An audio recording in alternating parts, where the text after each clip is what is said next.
नमस्कार, आप देख रहे हैं हमारा खास शो शुद्ध सियासत। मैं हूं आपके साथ आलोक द्विवेदी।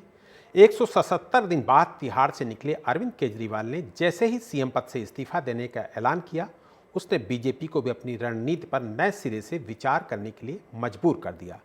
अब तक बीजेपी भ्रष्टाचार के मुद्दे पर अरविंद केजरीवाल को लगातार घेर कर उनके इस्तीफे की मांग कर रही थी। हाल ही में बीजेपी विधायकों ने राष्ट्रपति से दिल्ली विधानसभा को भंग करने की मांग भी की थी, लेकिन केजरीवाल ने इस्तीफा देकर सरकार से बाहर रहने और विधानसभा भंग करने के बजाय नया सीएम बनाने का फैसला किया है। उसके बाद से बीजेपी केजरीवाल के इस दांव की काट ढूंढने में लगी हुई है। दिल्ली की सियासत में एलजी और केजरीवाल सरकार के बीच लगातार खींचतान हो रही है, लेकिन नया सीएम बनने के बाद वर्चस्व की इस लड़ाई के दांव पेच भी बदल सकते हैं। बीजेपी इस इस्तीफे को सियासी स्टंट जरूर बता रही है, लेकिन अंदर खाने चर्चा है कि वो खुद भी नहीं चाहती कि दिल्ली में फौरन या महाराष्ट्र के साथ विधानसभा चुनाव हो जाएं, क्योंकि ऐसे में केजरीवाल को सहानुभूति वोट मिल सकता है। भले ही केजरीवाल की गिरफ्तारी के नाम पर लोकसभा चुनाव में सहानुभूति वोट बटाने की आम आदमी पार्टी की कोशिश नाकाम रही हो, लेकिन विधानसभा चुनाव में स्थिति बिल्कुल अलग हो सकती है। जानकार मान रहे हैं कि आम आदमी पार्टी केजरीवाल की नई और कट्टर ईमानदार वाली छवि के साथ चुनाव में जाना और कुछ बड़ी योजनाएं लागू करना चाहती है, लेकिन सुप्रीम कोर्ट की पाबंदियों के कारण अरविंद केजरीवाल के सीएम रहते ये योजनाएं लागू होना मुश्किल है। इसलिए इस्तीफा दिया जा रहा है। इसलिए शुद्ध सियासत में यह सवाल पूछना जरूरी है कि इस्तीफा देना केजरीवाल की मजबूरी है या मास्टर स्ट्रोक। इस्तीफा कार्ड से बीजेपी की सियासी रणनीति को क्या धक्का लगा है? इस्तीफे की पेशकश से बदल जाएंगे दिल्ली के सत्ता समीकरण? ये तमाम सारे सवाल जिनका जवाब अपनी इस चर्चा में खास मेहमानों के पैनल के साथ तलाशेंगे।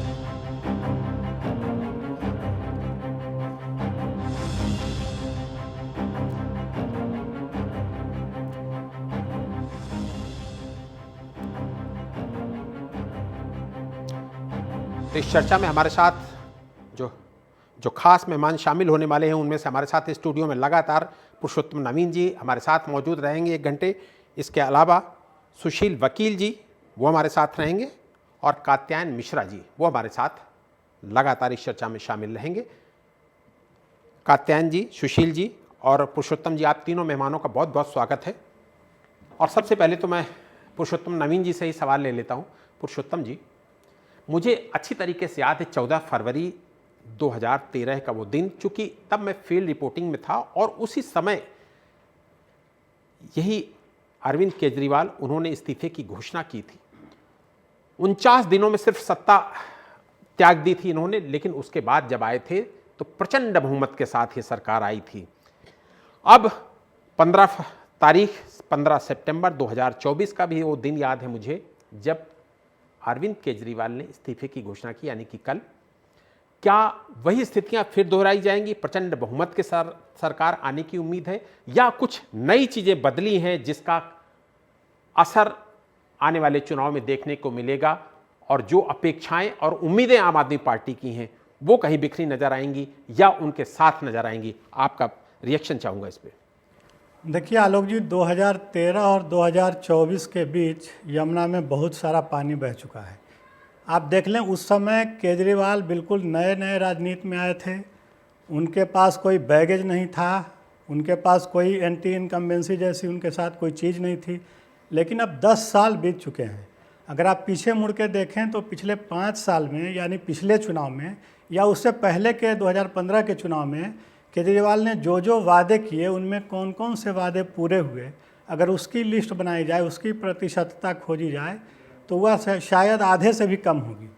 तो यह कहना कि 2013 के मुकाबले या उसी के अनुपात में इस बार भी वो स्थितियां रहेंगी, इसको तो मैं नहीं मानता। लेकिन हाँ, इतना ज़रूर है कि कोई भी राजनेता, कोई भी दल जब सत्ता में आता है वह अपनी परिस्थिति, अपने लिए एक अनुकूल माहौल बनाता है, और यह केजरीवाल ने बखूबी किया है। वह जो फ्री बीज वाली बात है, चाहे वो फ्री बिजली हो, पानी हो, या तमाम तरह की अभी महिलाओं को 1-1 हज़ार रुपये देने की बात चल रही है, तो ऐसी तमाम योजनाएं हैं। बस में महिलाओं के लिए फ्री यात्रा की सुविधा है, तो इन चीज़ों के बल पर एक वोट बैंक तो तैयार किया है, और वह वोट बैंक ऐसा है जो किसी भी परिस्थिति में उनके साथ बिल्कुल चिपका रहता है। तो ऐसी परिस्थिति में एक वोट बैंक उनके साथ है, लेकिन जो परसेप्शन की राजनीति होती है, जो एक परसेप्शन होता है, उसमें केजरीवाल पिछड़ रहे हैं। आज भले ही उन्होंने इस्तीफे की घोषणा की हो, लेकिन यह इस्तीफा 6 महीने लेट आया है। भारत की राजनीति के इतिहास में यह पहला मौका है जब किसी मुख्यमंत्री ने जेल जाने के बाद इस्तीफा दिया हो और 6 महीने मुख्यमंत्री रहने के बाद इस्तीफा दिया हो, 6 महीने जेल में रहने के बाद। तो ये चीज़ें अगर आप तुलनात्मक रूप से देखेंगे तो यह बड़ी ही विचित्र हैं, और यह कोई सकारात्मक चीज़ नहीं है। लेकिन हाँ, चूँकि हमारी जो जनता है, भारत की जनता, उसकी याददाश्त बहुत ही सीमित होती है, बहुत कम समय की होती है, तो निश्चित रूप से एक सहानुभूति का कार्ड वो खेलना चाह रहे हैं, और सहानुभूति की कुछ लहर उनके पक्ष में उमड़ सकती है, और इसीलिए वे चाहते हैं कि जल्दी से जल्दी चुनाव हो। जी बिल्कुल ठीक है। कात्यायन जी, 14 फरवरी 2014 की भी हम लोग बात कर रहे थे और 15 सितंबर 2024 की भी बात कर रहे थे हम लोग।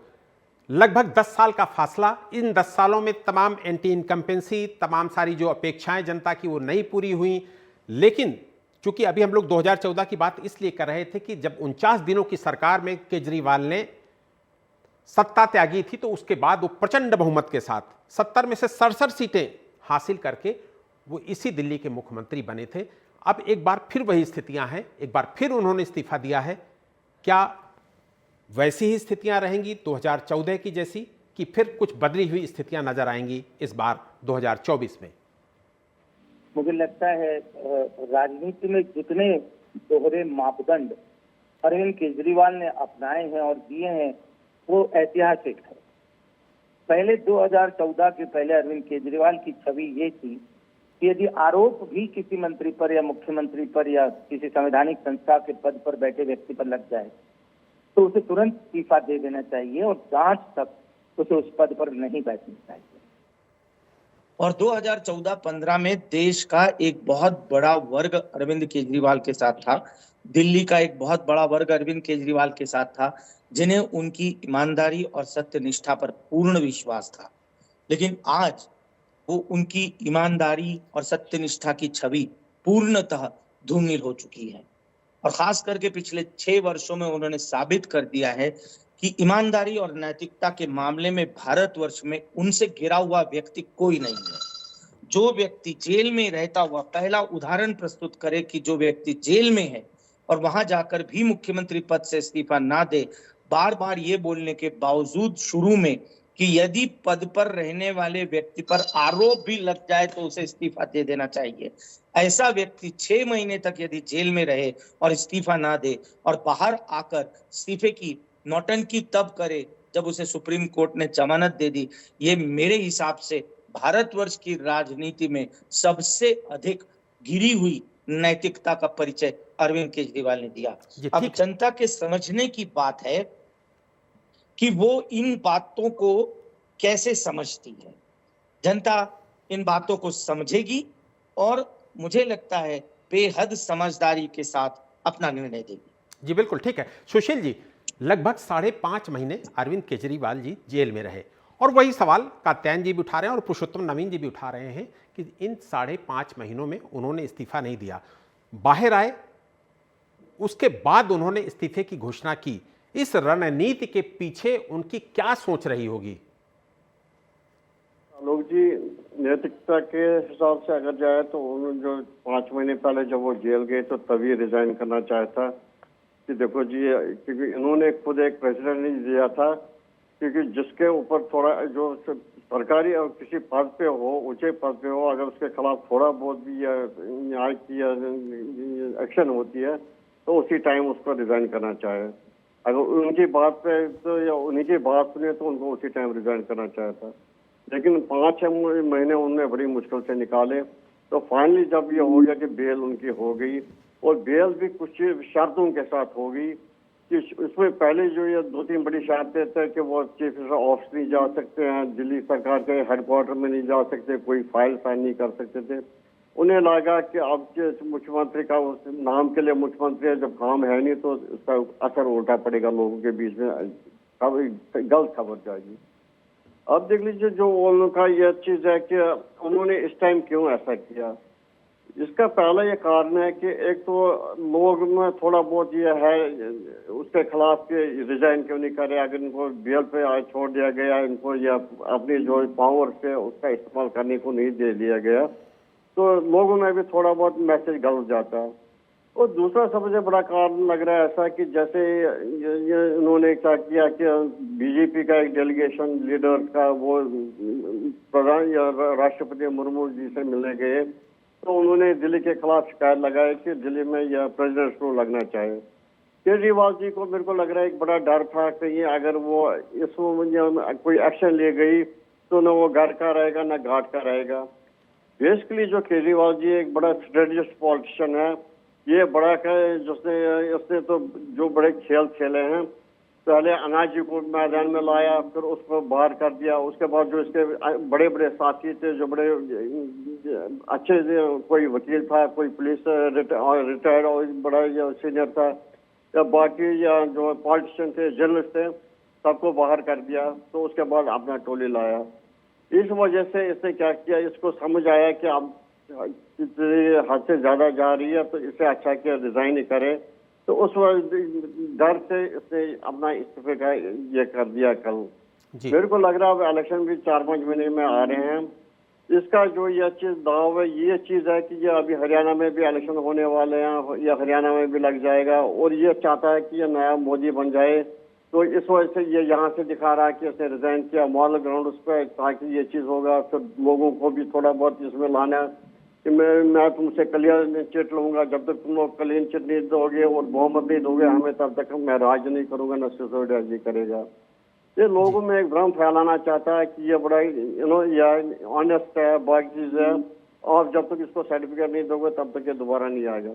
अब ये बता दीजिए, अब ये सिसोदिया जी कहते हैं ये भगवान राम है या भगवान हनुमान है, उनके भक्त है, वो उनके इस पे चलते हैं। ऊपर से दूसरा चीज केजरीवाल जी खुद कह रहे हैं कि वो अपने आप को शहीद भगत सिंह जी के साथ मिलाते हैं। हाँ, कौन बताए इनको भगत सिंह जी गए थे देश की आजादी के लिए, और आप जब जेल चले गए तो आप करप्शन के मामले में चले गए थे। ऐसी चीज करना ये वो जादूगर की तरह वो जो ड्रामेबाज पहले से रहा हुआ है, फिर से ड्रामेबाज रहा है। अब जो इसने आज वो अपने राघव चड्ढा जी और मनीष सिसोदिया से मीटिंग की कि नया मुख्यमंत्री कौन होगा, अगर नैतिकता से माना जाए तो जो सीनियर पार्टी में वो होना चाहता, या उससे सेकंड जो वो होना चाहता, लेकिन ये ऐसी पार्टी है जहां पर वो पार्टी का डिसीजन नहीं होता है, बल्कि मुख्यमंत्री ने सबको अपने नीचे रख दिया, अपनी ये कर दिया, दबा के रखा है, जो वो कहे चाहेंगे वही हो जाएगा पार्टी में। अब मीटिंग हो गई है, आज कल पीएससी की मीटिंग बुलाई है, उसमें फैसला हो जाएगा किसको मुख्यमंत्री बनाया जाए। मेरे को लग रहा है जिस हिसाब से ठीक है सुशील जी आपके पास आऊंगा। ठीक है पुरुषोत्तम जी, मैडम सुशील जी आपके पास आऊंगा सुशील जी। पुरुषोत्तम जी, अभी जैसा सुशील जी चर्चा कर रहे थे कि केजरीवाल की कंपैरिजन, हालांकि ये बात सौरभ भारद्वाज ने बाद में कहा भी कि कंपैरिजन नहीं कर रहा हूं मैं, राम से तुलना की गई, हनुमान से तुलना की गई, भगत सिंह जी से तुलना की गई, और ना जाने क्या क्या कहा गया पार्टी नेताओं की तरफ से, पार्टी कार्यकर्ताओं की तरफ से। क्या ये कैरेक्टर, क्या ये चरित्र वाकई केजरीवाल के लिए लाभकारी होगा, चूंकि इस तरीके की तुलनाएं कभी कभी घातक भी हो जाती हैं? जी बिल्कुल, देखिए अब जो दैवीय उपमाएं हैं और दैवीय प्रतीक हैं हमारे, उनसे तुलना करना किसी मनुष्य का, वो अपने आप में किसी देवता का अपमान जैसा ही है। और केजरीवाल ने जो जीवित नेता हैं अभी भारत, समकालीन भारत में, उनमें से ही कई नेताओं के साथ उनकी जोड़ी नहीं बन पाती है। मतलब वो ईमानदारी की बात हो, नैतिकता की बात हो, उसी में। और जिस तरह से देखिए क्या है कि ये जो लोग परंपरागत राजनीति से नहीं आए, जिन लोगों ने दरी बिछाना, कुर्सी लगाना, इस तरह के कामों से राजनीति नहीं शुरू की, ज़मीन से संघर्ष नहीं किया, यह अलग बात है कि आंदोलन में उन्होंने ये सारी चीज़ें की, लेकिन जब आप परंपरागत राजनीति से नहीं आते हैं, एक पेशेवर तरीके की राजनीति उन्होंने शुरू की और उसमें लगा था कि ये कोई बड़ा काम करेंगे, ये बदलेंगे, क्योंकि लोगों को ये उम्मीद थी कि जो परंपरागत राजनीति में जो बुराइयां हैं उसको ये ख़त्म करेंगे और इसीलिए उनको इतना प्रचंड समर्थन मिला था। लेकिन एक जो परसेप्शन की बात होती है, जो इवेंट मैनेजमेंट टाइप की चीज़ है, आप देख लें कि प्रशांत किशोर का उद्भव इस देश में 2014 में हुआ, मोदी जी का इलेक्शन उन्होंने मैनेज किया। उसके पहले प्रशांत किशोर का जो फेनोमिना है वो अरविंद केजरीवाल में है, जो 2011-12 से शुरू होता है, अन्ना आंदोलन से, रामलीला मैदान और जंतर मंतर, किस तरह से पूरे आंदोलन, अगर आप आज देखें और आज उस आंदोलन को पीछे मुड़कर देखें तब आप समझें कि वह आंदोलन इस राजनीति में आने के लिए हुआ था, क्योंकि उस समय ये तमाम बैठकें हुआ करती थी कि राजनीति में जाया जाए या नहीं जाया जाए, क्या किया जाए, यानी ये सारी चीज़ें प्री प्लान्ड थी। और अन्ना जी तो बार बार कहते रहे कि राजनीति में नहीं आना चाहिए, राजनीति में नहीं आना चाहिए, और कल भी उन्होंने बयान दिया कि राजनीति में नहीं आना चाहिए। जी, आज भी अन्ना का ये बयान है अखबारों में कि मैंने शुरू से कहा था, और बार बार जब भी, जैसे जब शराब घोटाले की बात आई, जब केजरीवाल जेल गए, तब वो बार बार एक ही बात बोलते हैं कि मैंने हर बार कहा, हमेशा समझाया कि राजनीति में मत जाओ, बाहर रहकर सेवा करो। लेकिन अगर आपका लक्ष्य कुर्सी है, अगर आपका लक्ष्य सत्ता है, तो आप सेवा करने के लिए नहीं आए हैं और आप बाहर रहकर सेवा नहीं कर सकते।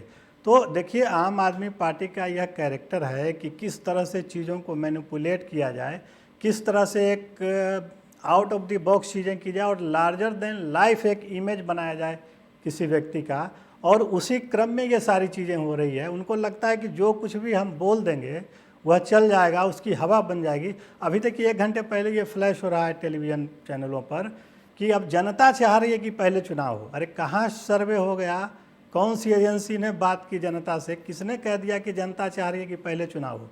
अगर जनता पहले चुनाव चाह रही थी तो 2020 में जनता ने किस चीज़ के लिए वोट दिया? जनता हमेशा 5 सालों के लिए वोट देती है, तो 2025 में जब जनवरी फरवरी में चुनाव होने हैं तब चुनाव होंगे। लेकिन चूंकि अपनी सुविधा के लिए खुद मुख्यमंत्री बनने की हड़बड़ी है, अभी त्याग पत्र भी नहीं हुआ है। और सबसे बड़ी बात मैं ये कहूँ कि अभी तक हमने शुरू से, जब से राजनीति की समझ हुई, अखबार पढ़ना शुरू किया, राजनीति को देखना शुरू किया, तो हम लोगों ने शपथ ग्रहण की तारीख तो सुनी थी कि इतने तारीख को प्रधानमंत्री शपथ लेंगे, मंगलवार को, बुधवार को, इतनी तारीख को, लेकिन त्याग पत्र की तारीख नहीं सुनी थी कि इतने इस तारीख को त्याग पत्र देंगे, 2 दिन बाद देंगे। त्याग पत्र तो दे दिया जाता है, जा करके आप राजभवन जाते त्याग पत्र दे देते, लेकिन सब चीज़ को मैनिपुलेट करना है, उन 2 दिनों में ही एक बवंडर तैयार करना है कि कहीं से जनता में कोई एक लहर उठे कि नहीं नहीं आप ही सीएम बने रहें, आप क्यों छोड़ेंगे। तो अपने प्रति, लेकिन देख लीजिए कि जनता बिल्कुल सुसुप्त है। केजरीवाल जेल चले गए, जेल से आए चुनाव के दौरान 21 दिनों के लिए, फिर जेल चले गए, फिर आए, लेकिन जनता में कोई लहर नहीं है, क्योंकि जो जागरूक जनता है, जो ललक थी केजरीवाल को लेकर के, वह मर चुकी है। उनके जो कारनामे रहे, जिस तरह से आप देख लें कूड़े के पहाड़ को लेकर के, MCD आ जाएगी तब हो जाएगा, 2-3 महीने में कूड़े के पहाड़ खत्म हो जाएंगे, नहीं हुए। यमुना साफ हो जाएगी, नहीं हुए। मार्शलों की नियुक्ति नहीं हुए। तमाम चीज़ें हैं, अपराध को लेकर के बहुत सारी चीज़ें हैं। पढ़ाई को लेकर के आप देख लें कि हाई कोर्ट की फटकार लगी कि स्कूलों में किताबें उपलब्ध नहीं हैं, मेडिकल लैब की में घोटाले की बात आ रही है। तो एक सीरीज है इसको लेकर के, एक श्रृंखला है घोटालों की, गड़बड़ियों की। और जी ठीक है कात्यायन जी, जनता में जो केजरीवाल जी का क्रेज था वो कम हुआ। इसका सीधा सीधा उदाहरण लोकसभा चुनाव में हम लोगों ने देखा है कि वो बाहर आए भी लेकिन कोई असर नहीं दिखा पाए। लेकिन ये जो इस्तीफा दांव है, इस पर अभी मिलीजुली रिएक्शंस आ रहे हैं कि इसका असर भारी भरकम देखने को भी मिल सकता है और नहीं भी देखने को मिल सकता है। आपकी राय इस पर? दरअसल ये बात बिल्कुल ठीक है कि हमने शपथ ग्रहण समारोह की तारीखें देखी, पर इस्तीफे की तारीख हमने पहली बार देखी है।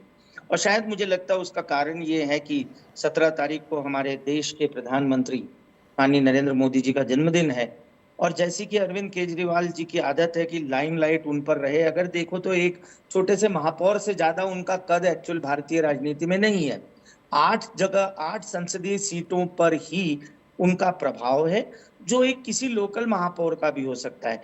लेकिन हाँ, एक बात देखिए, सारे मीडिया चैनल आज अरविंद केजरीवाल को डिस्कस कर रहे हैं, तो हाँ, एक एक बात है, इतने छोटे कद के व्यक्ति का मीडिया के अंदर इस बुरी तरह से छाना, इस बुरी तरह से जिसकी चर्चा की जाए, ये एक बड़े आश्चर्य का विषय है। और इसमें केजरीवाल माहिर, आज की तारीख में अगर कांग्रेस बीजेपी को छोड़ भी दिया जाए तो केजरीवाल से बड़े कद के नेता या बड़े नेता भारतवर्ष में कम से कम 50 होंगे, जिनका प्रभुत्व केजरीवाल के क्षेत्रफल से ज्यादा है। लेकिन उनकी चर्चा पूरे भारतवर्ष के टीवी चैनलों में कोई नहीं करता, और अरविंद केजरीवाल इस बात में माहिर हैं कि कैसे उनकी चर्चा की जाए। एक छोटे से शहर के महापौर के बराबर की हैसियत, मेयर के बराबर की हैसियत के व्यक्ति किस तरह से पूरे देश के मीडिया पर छाए हुए हैं, ये कहीं ना कहीं उनसे सभी बाकी नेताओं को भी सीखना चाहिए। रही बात उनके इस्तीफे से, तो मुझे लगता है कि अब जनता कात्यायन जी, चूंकि वक्त बहुत कम वक्त में अरविंद केजरीवाल ने इतना बड़ा सफर तय किया है ना, इसलिए वो चर्चा का विषय रहते हैं। 10 साल पहले तक वो अन्ना आंदोलन से उनकी पहचान हुई, 2012 के बाद से, और उसके बाद 2014 में सीएम हो गए, और 10 साल तक का ये जो सफर रहा ना, वो उपलब्धियों से भरा रहा उनका। 10 साल वो सीएम रहे, इसलिए उनको रिकॉग्नाइजेशन मिलती है दूसरे नेताओं की तुलना में। जी नहीं, मैं आपकी बात से सहमत होते हुए भी असहमत इसलिए हूं कि एक बहुत छोटा सा क्षेत्रफल है जिसमें उनका प्रभुत्व है राजनीतिक रूप से, और उनसे बड़े बड़े प्रभुत्व वाले बड़े बड़े नेता बहुत पूरे देश भर में हैं। अगर हम बात करें तो चाहे अखिलेश यादव हो, चाहे ममता बनर्जी हो, और चाहे सत्ता पक्ष में नीतीश कुमार हो, जिनका क्षेत्रफल, जिनका जो एरिया और क्षेत्रफल जहां उनका प्रभुत्व है वो बहुत बड़ा है, लेकिन उनकी चर्चा नहीं होती, चाहे उन्हें भी राजनीति में आए हुए कम ही समय हुआ हो। अब मैं आता हूं कि जनता पर इनके इस्तीफे का क्या प्रभाव पड़ेगा। तो मेरे ख्याल से जो 14 की बात थी, 14 और 15, 10 वर्षों में अरविंद केजरीवाल के चेहरे से वो जो नकाब था ईमानदारी का, सच्चाई का, वो उठ चुका है, और वो उन सब लोगों के साथ खड़े हुए हैं जिन्हें वो बेईमान बेईमान कहकर चिल्लाते थे। मुझे लोकसभा अभी टीवी डिबेट एक याद है, जब अजीत पवार ने खड़े होकर उनसे कहा था कि सारे चुनाव आपने, सारी बातें हमारे खिलाफ झूठा भ्रम फैलाया पूरे देश भर में, और आज उन्हीं लोगों के साथ खड़े होकर आप दोनों हाथ उठाकर भाजपा को, जिसके खिलाफ आपने उस चुनाव उस पूरे आंदोलन में एक शब्द भी नहीं बोला था, उसके ही खिलाफ हैं। और जो सब लोग जिनके खिलाफ, जिनके भ्रष्टाचार के खिलाफ आप लड़ रहे थे, उनके साथ आज आप खड़े हुए हो, उनके भ्रष्टाचार का समर्थन करते हो, उनके जैसा ही भ्रष्टाचार करने लग गए हो, तो उनके चेहरे से वो नकाब अब हट चुका है। मुझे नहीं लगता कि जनता पे अब उनके इस इस्तीफे की नौटंकी का कोई भी प्रभाव पड़ेगा, ऐसा मेरा बहुत ही दृढ़ विश्वास है। बिल्कुल ठीक है। सुशील जी, पार्टी नेताओं पर भ्रष्टाचार का जो नैरेटिव खत्म करने के लिए क्या ये कदम उठाया गया है जो इस्तीफा दांव चला है इन्होंने?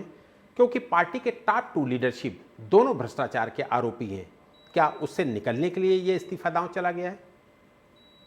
देखिए, अगर ये अभी 4-5 या 2-3 साल का या 4 साल का टाइम होता है इलेक्शन में, तो फिर केजरीवाल जी ऐसा स्टेप नहीं लेते।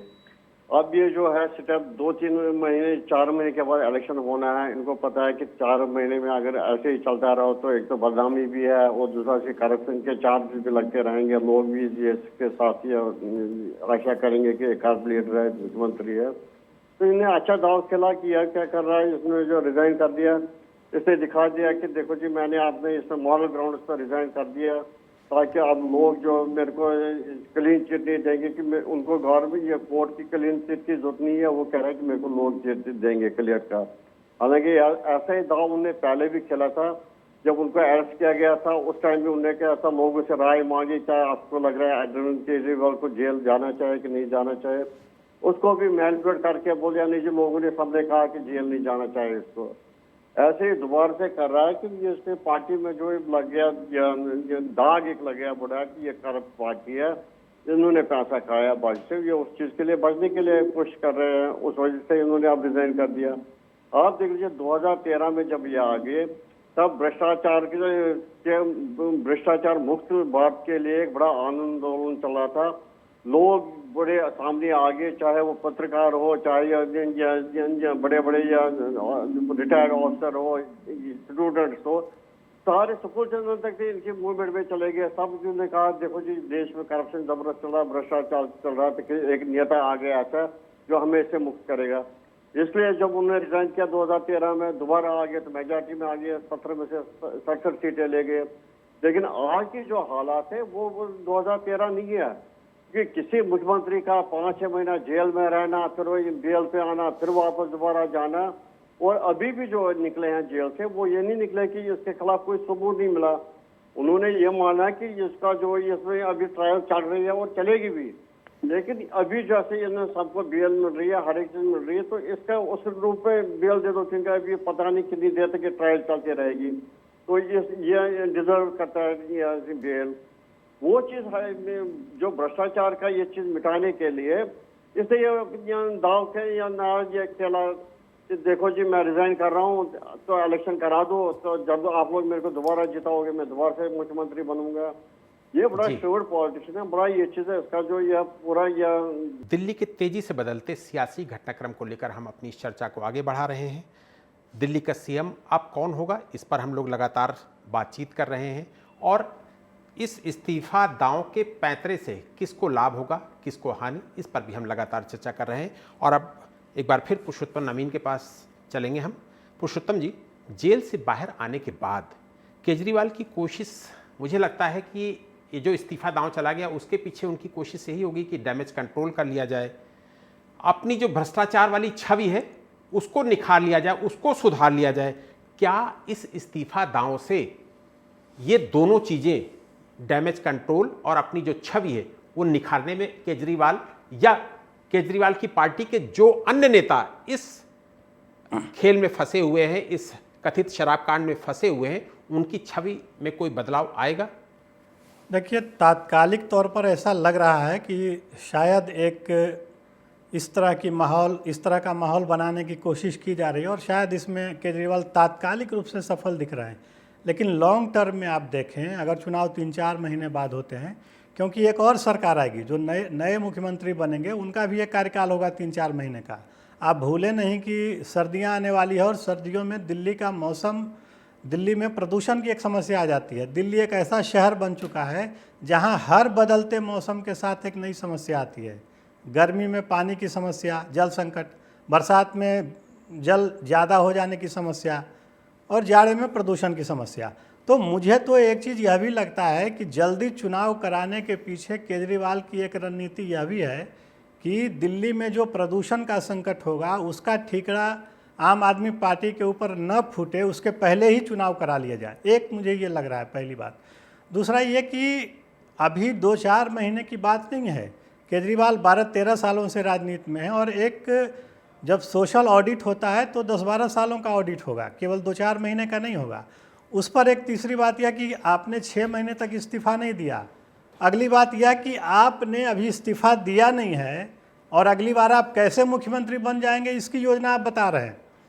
आप यह कह रहे हैं कि मैं प्रमाण पत्र लेकर आऊँगा जनता से और उसके बाद मैं मुख्यमंत्री बनूंगा। अगर आप ईमानदार होते, आपकी तुलना हनुमान से और राम से की जा रही है, अगर आप उनके पैर की धूली भी होते तो आपको यह कहना चाहिए था कि जब तक बरी नहीं होंगे तब तक हम राजनीति में या किसी पद पर नहीं आएंगे। राजनीति में रहेंगे लेकिन किसी सरकारी, किसी संवैधानिक पद पर नहीं रहेंगे। लेकिन वह नहीं कहकर यह कहना कि जल्दी से जल्दी चुनाव हो जाए, जनता की अदालत के फैसले की बात नहीं, करने आप देखें कि तमाम ऐसे नेता हैं, लालू यादव से लेकर करुणानिधि, जयललिता, मधु कोड़ा, ये आपके अभी सोरेन भी जेल गए थे। तो क्या जनता जब उनको सर्टिफिकेट दे देती है तो वो बरी हो जाते हैं? तो यह एक तरह से न सिर्फ संवैधानिक मूल्यों का, मर्यादा का मजाक उड़ाना है, बल्कि न्यायिक प्रक्रिया का भी मजाक है। बिल्कुल, अदालत और जनता की अदालत के फैसले अलग अलग होते हैं, इसलिए ये निश्चित रूप से सियासी दांव है जो बार बार केजरीवाल की तरफ से कहा जा रहा है कि वो जनता की अदालत के फैसले को एक्सेप्ट करेंगे। कात्यायन जी, सुप्रीम कोर्ट में जिस तरह से जज साहब ने ये कहा कि सीबीआई को अपने प्रति जो धारणा है उनकी पिंजरे वाले तोते की, वो धारणा बदलनी पड़ेगी। मुझे लगता है कि इस तरीके का जो सुप्रीम कोर्ट की तरफ से संदेश दिया गया वो कहीं ना कहीं आम आदमी पार्टी को फायदा पहुंचाएगा। कात्यायन जी, देखिए, हमारा माननीय सर्वोच्च न्यायालय है जिसकी की गई हर टिप्पणी और हर निर्णय का भारत की प्रत्येक जनता को सम्मान करना ही चाहिए। लेकिन पूरे निर्णय में सुप्रीम कोर्ट ने कहीं भी ये नहीं कहा कि अरविंद केजरीवाल की गिरफ्तारी या डिटेंशन जो सीबीआई ने करी या जो ईडी ने करी वो गलत थी। सिर्फ इतना कहा है कि सीबीआई की टाइमिंग जो थी गिरफ्तारी की वो गलत थी, लेकिन गिरफ्तारी गलत थी ये बात सुप्रीम कोर्ट ने नहीं कही। हाँ, सुप्रीम कोर्ट ने एक तल्ख टिप्पणी करी है सीबीआई पर, और जिसे सबको नतमस्तक होकर स्वीकार करना ही होगा क्योंकि वो सुप्रीम कोर्ट की टिप्पणी है। लेकिन कोर्ट की टिप्पणियों से जनता के जनमानस पर क्या प्रभाव पड़ता है, मुझे नहीं लगता कि जनता आज से 6 महीने बाद जब चुनाव होने जाएंगे तो जनता इस टिप्पणी को याद रखेगी या इसके बारे में कुछ बोलेगी, और हो सकता है तब तक फिर से अरविंद केजरीवाल की जमानत जब्त हो जाए और वो वापस जेल के अंदर हो। इसे कोई नहीं जानता कि कब दोबारा अरविंद केजरीवाल जेल जाएंगे, क्योंकि ये अभी जमानत पर हैं, ये भी रिहा नहीं हुए हैं। किसी भी कोर्ट की टिप्पणी में, सुप्रीम कोर्ट की टिप्पणी में ये नहीं कहा गया कि सीबीआई की या ईडी की अरविंद केजरीवाल की गिरफ्तारी में कोई फॉल्ट था या कोई गलती थी। तो मुझे नहीं लगता कि कोर्ट की इस टिप्पणी से जनता के फैसले पर कोई प्रभाव पड़ेगा। और ये भी एक अजीब सा तर्क दे रहे हैं अरविंद केजरीवाल कि मैं जनता की अदालत में जाऊंगा और वहां पर निर्दोष साबित होऊंगा। जनता की अदालत में निर्दोष साबित होने की कोई आवश्यकता नहीं है। जनता की अदालत में तो चोर डाकू भी मुकदमे चुनाव जीत जाते हैं, इसका ये मतलब नहीं है कि वो निरपराध है।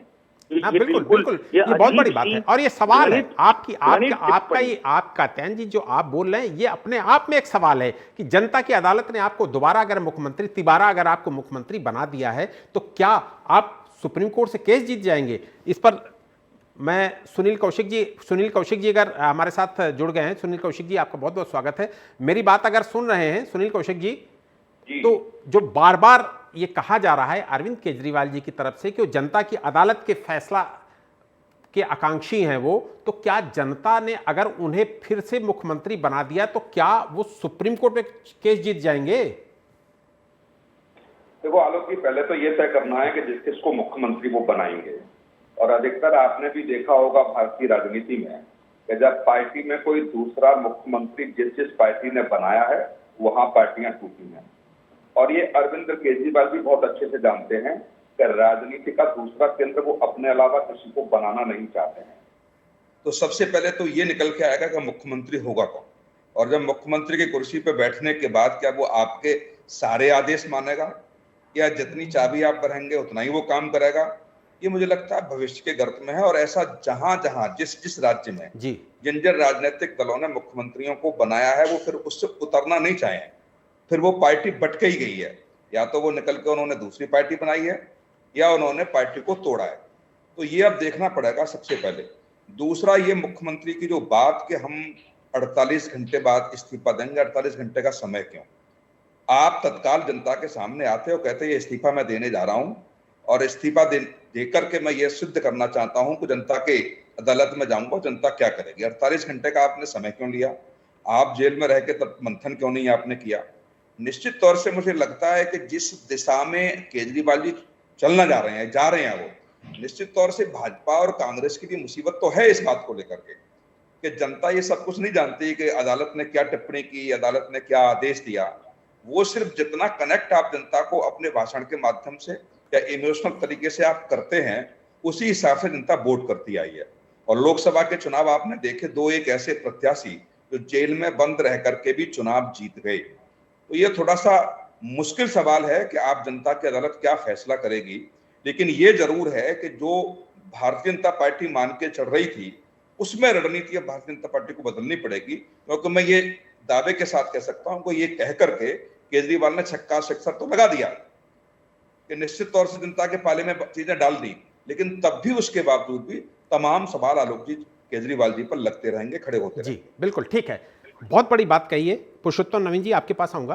पुरुषोत्तम जी, अपनी सीट सौंपने के दुष्परिणाम देश ने देखे हैं, जैसा कि डॉक्टर सुनील ने चर्चा किया है। डॉक्टर सुनील का सीधा सीधा इशारा, बिहार की राजनीति, नीतीश कुमार ने जब जीतन राम मांझी को सत्ता सौंपी तो उसके दुष्परिणाम भी उन्होंने क्या देखे। वो पार्टी से अलग हुए, अपनी पार्टी बनाई और आज वो अलग जेडीयू से अलग राजनीति, नीतीश कुमार से अलग राजनीति कर रहे हैं। उसी तरीके से अभी लेटेस्ट चंपई सोरेन का उदाहरण देख लीजिए। हेमंत सोरेन के सबसे करीबी वो थे, उनको जब सत्ता सौंपी गई, मुख्यमंत्री रहे, और जब हेमंत सोरेन जेल से बाहर आए तो क्या हुआ, वो भी आपने दुष्परिणाम देखा है। तो ऐसे में ये तो तय माना जा रहा है कि अरविंद केजरीवाल बेहद कमजोर व्यक्ति को ही ये सत्ता अगर सौंपेंगे तो बेहद कमजोर व्यक्ति को ही सौंपेंगे, किसी डमी को सौंपेंगे। और मुझे नहीं लगता कि ये किसी तेज तर्रार विधायक या मंत्री को मुख्यमंत्री बनाएंगे। आपकी राय? जी बिल्कुल, आप सही कह रहे हैं कि कुर्सी पर बैठा हुआ आदमी नहीं चाहता कि कोई भी व्यक्ति उसके बराबर आ जाए, कोई भी व्यक्ति सशक्त रूप में उसके सामने खड़ा हो, चाहे वो चंपई सोरेन का उदाहरण हो, जीतन राम मांझी का उदाहरण हो, या जयललिता ने जिन्हें बनाया था पनीर सेल्वम का उदाहरण हो। तो ऐसे तमाम लोग बाद में जाकर के मजबूत हुए, उनकी एक छवि बनी, उनके इर्द गिर्द लोग जमा हो जाते हैं। क्योंकि शासन प्रशासन का तंत्र ऐसा है कि जैसे ही आप मुख्यमंत्री बनते हैं, आप कोई भी हों, आपके इर्द गिर्द एक शक्ति एक पैदा होने लगती है। और मानवीय स्वभाव है कि कोई भी व्यक्ति जब एक पद मिल जाता है तो वो छोड़ना नहीं चाहता। इसलिए निश्चित तौर पर, और केजरीवाल जैसे व्यक्ति जिन्होंने राजनीति में आने के बाद एक सभी मजबूत नेताओं को, जो जमीनी नेता थे, चाहे योगेंद्र यादव हो, प्रशांत भूषण हो, जिनको थोड़ी समझ थी, जो कोई मेटल रखते थे अपने अंदर, कुमार विश्वास हो, आशुतोष हो, इन तमाम लोगों को बिल्कुल पार्टी से बाहर कर दिया। वह सिर्फ इसलिए ही किया था कि भविष्य में उनकी बात को कोई काटे नहीं, उनके समकक्ष कोई खड़ा ना हो, वे जैसे चाहे पार्टी को चलाएं, कोई हमसे जवाब पूछने वाला ना हो, कोई कुछ सलाह देने वाला ना हो। तो वैसा व्यक्ति जो इतना असुरक्षित है, अभी हाल में मैं एक आशुतोष का इंटरव्यू सुन रहा था, उन्होंने कहा कि उन्हें किसी पर भी विश्वास नहीं है, केजरीवाल को किसी व्यक्ति पर विश्वास नहीं है। तो निश्चित तौर पर इसीलिए ये बातें उठ रही हैं कि संभवतः सुनीता केजरीवाल, या चूंकि एक परिवारवाद का आरोप लग जाएगा तो हो सकता है आतिशी मार लेना, ऐसे ही किसी व्यक्ति को वे शायद आगे करें, और वो भी मजबूरी में वे कर रहे हैं। क्योंकि सुप्रीम कोर्ट ने केजरीवाल व्यक्ति को बाहर भेजा, मुख्यमंत्री को तो कैद ही रखा, क्योंकि मुख्यमंत्री के जो तमाम अधिकार थे वो छीन लिए गए। अब उन्हें ये लगा कि रोज़ बरोज ये जो छीछा लेदर होगी, अखबारों में छपेगा, बयानबाजी होगी, टेलीविज़न चैनलों पर बहसों में ये बात आएगी, उससे अच्छा है कि आगे बढ़कर इस्तीफ़ा दिया जाए। और यही वजह है कि वे इस्तीफे के लिए तैयार हुए मजबूरी में। तो ये कोई त्याग नहीं है, ये मजबूरी का एक तरह से। जी बिल्कुल। डॉक्टर सुनील कौशिक जी, जैसा कि पुरुषोत्तम नवीन जी चर्चा कर रहे हैं, क्या सुनीता केजरीवाल भी अगली मुख्यमंत्री हो सकती हैं दिल्ली की? और अगर ऐसा होता है तो परिवारवाद के दाग से कैसे निपटेंगे केजरीवाल जी, चूंकि वो भी परिवारवाद पर बहुत बोलते हैं? देखो, सुनीता केजरीवाल जी को मुख्यमंत्री इसलिए नहीं बनाएंगे आलोक जी कि आपने पहले देखा कि एक बार आवाज बन चुकी थी, तमाम बातें उस समय केजरीवाल जी को हुई, लेकिन क्या जो बड़े नेता जिन्होंने अपनी जवानी की आहुति और पार्टी के प्रति समर्पण जो उनका रहा है, क्या वो बहुत नाराज नहीं होगा? क्या संजय सिंह जैसे नेता आप देखेंगे कि अचानक जेल से आते हैं और परिदृश्य बदल जाता है। संजय जी जब जेल में थे तब बड़ा सुनीता केजरीवाल जी का लड़ा लगा था कि मुख्यमंत्री बन सकती हैं। तो तमाम ऐसे सवाल खड़े होते हैं जहाँ मुझे नहीं लगता कि सुनीता केजरीवाल जी को मुख्यमंत्री बनाएंगे तो पार्टी में बगावत नहीं है। ये बिल्कुल निश्चित बात है। दूसरी बात, केजरीवाल जी क्या निर्णय लेते हैं, मुझे लगता है कि अभी दूसरा भी ऑप्शन है और दूसरे ऑप्शन पर जितनी वो चर्चा करेंगे, लेकिन उसमें ये समय रहेगा कि महाराष्ट्र के चुनाव के साथ चुनाव आप कराते हैं तो समय है, और वो नहीं चाहेंगे कि राष्ट्रपति शासन बहुत दिनों तक रहे। फिर वो विधानसभा भंग करने की बात कर रहे हैं, तत्काल किसी राज्य में चुनाव है नहीं, है चुनाव तो उत्तर प्रदेश में उपचुनाव होंगे। उपचुनाव के साथ मुझे नहीं लगता कि चुनाव आयोग दिल्ली का चुनाव वो करा पाएगा, इसलिए मुझे लगता है समय ज्यादा रहेगा। इसलिए कोई एक ऐसा, जो आपने कहा कि वो कमजोर कोई व्यक्ति, ऐसे कमजोर व्यक्ति को ढूंढेंगे जहां बिल्कुल आरोप नहीं लगे और वो केजरीवाल जी के सामने नतमस्तक हो, जितनी चाबी वो भरे उतनी चाबी से ही वो चले, इसके अलावा नहीं। लेकिन सवाल ये खड़ा होता है कि तत्काल जब चुनाव होगा 5 महीने बाद, 6 महीने बाद, तो किसके नेतृत्व में चुनाव होगा? उस समय मुख्यमंत्री का चेहरा कौन होगा? जो मुख्यमंत्री होगा वही होगा या केजरीवाल दोबारा मुख्यमंत्री के चेहरे होंगे? क्या जिसको मुख्यमंत्री के बतौर केजरीवाल जी चुनेंगे, क्या उसकी कोई अभिलाषा नहीं होगी? केवल वही परिक्रमा करने वाला मुख्यमंत्री वो अपने आप को साबित नहीं होने देगा किसी भी कीमत पर। तमाम एग्जाम्पल इस देश में हैं कि छोटे से छोटे कार्यकर्ताओं को भी यदि आप ऐसे पद देते हैं। जैसे सबसे बड़े सूबे की हम बात करें, यदि समाजवादी पार्टी में अखिलेश यादव मुख्यमंत्री नहीं होते तो समाजवादी पार्टी पे कब्जा वो नहीं कर पाते। समाजवादी पार्टी पे कब्जा इसलिए वो कर पाए कि उस समय वो मुख्यमंत्री थे। तो और छोटे छोटे एग्जाम्पल बहुत सारे इस देश में हैं, जिसे केजरीवाल जी बहुत अच्छे से जानते हैं। लेकिन हाँ, ये जरूर है कि वो फंस जरूर गए इस बात को कह करके कि अगला मुख्यमंत्री 48 घंटे में दिल्ली को मिलेगा और मैं इस्तीफा दूंगा। लेकिन इसके बाद मुझे नहीं लगता कि उनके सामने कोई ऐसा रास्ता सूझ रहा होगा, क्योंकि तमाम मुख्यमंत्री के दावेदार हैं। और जो आशुतोष जी ने एक इंटरव्यू में कहा, ये बिल्कुल सत्य बात है। किसी भी पुराने कार्यकर्ता को जो पूछेंगे जो अब आप पार्टी में नहीं है, वो निश्चित यही आरोप लगाता है। और ये बिल्कुल सच भी है, इसमें कोई दो राय नहीं है कि उनको अपनी पार्टी में अपना कोई प्रतिद्वंदी दिखने लगता है तो निश्चित तौर से वो उसके पैर कतरने लगते हैं और इतना मजबूर कर देते हैं कि वो पार्टी छोड़ के चला जाए। जी बिल्कुल। तो अब निर्णय क्या होता है, लेकिन मैं इस बात को नहीं मानता कि सुनीता केजरीवाल जी को मुख्यमंत्री बनाएंगे। जी ठीक है। सुशील जी, केजरीवाल जी के इस दांव से क्या राष्ट्रपति शासन की संभावनाएं खत्म हो गई हैं या अभी भी जीवित हैं? क्योंकि बीजेपी तो लगातार मांग कर रही है कि दिल्ली में राष्ट्रपति शासन लगाया जाना चाहिए।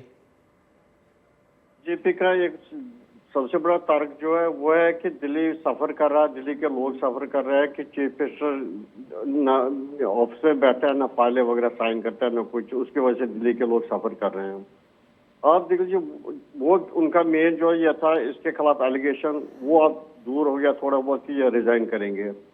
अब रिजाइन करेंगे, लेकिन इसका दोगलापन ये चीज है, अगर इसको रिजाइन नहीं करना चाहता और इनको अगर अपने इस पर भरोसा है कि लोग चाहते हैं कि दिल्ली में इलेक्शन होने चाहिए, फिर अगर इसको इतना भरोसा है कि लोग इसको वोट देंगे, लोगों को इसके और अभी भी वो इमोशंस है, बाकी चीज है, फिर असेंबली भंग कर लेते हैं।